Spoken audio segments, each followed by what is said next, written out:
ছোট্ট একটা উটের বাচ্চা তার মাকে প্রশ্ন করলো, মা গো, আমাদের পিঠের উপরে এত বড় কুশ থাকে কেন? তখন সেই উটটি তার বাচ্চা উটটিকে বলল, বাবা শোনো, মরুভূমির মধ্যে সফর করার সময় আশেপাশে কোনো পানি থাকে না, তাই আল্লাহ রাব্বুল আলামিন আমাদের পিঠের উপরে এই কুশ দিয়েছেন, যার মধ্যে আমরা পানি জমা করে রাখি।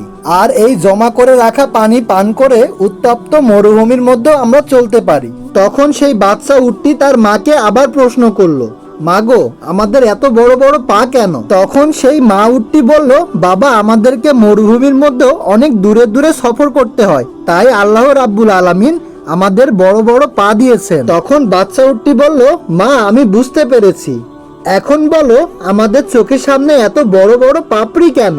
তখন সেই মা উটটি বলল, বাবা, মরুভূমির মধ্যে অনেক সময় বালু ঝড় হয়, আর সেই ঝড়ের মধ্যে যাতে আমাদের চোখের সুরক্ষিত থাকে, এই কারণে আল্লাহ রাব্বুল আলামিন আমাদের চোখের পাপড়ি এত বড় করে দিয়েছেন। তখন সেই উটের বাচ্চাটি বলল, মাগো, আল্লাহ তাআলা আমাদের পিঠে কুশ দিয়েছেন মরুভূমিতে পানি সংরক্ষণের জন্য, বড় বড় পা দিয়েছেন মরুভূমির পথ চলার জন্য, চোখে বড় বড় পাপড়ি দিয়েছেন মরুভূমির ঝড়ের কবল থেকে চোখটাকে নিরাপদ রাখার জন্য। তাহলে আমরা মরুভূমিতে না থেকে এই চিড়িয়াখানার মধ্যে থাকছি কেন? চিড়িয়াখানা তো আমাদের থাকার জায়গা না।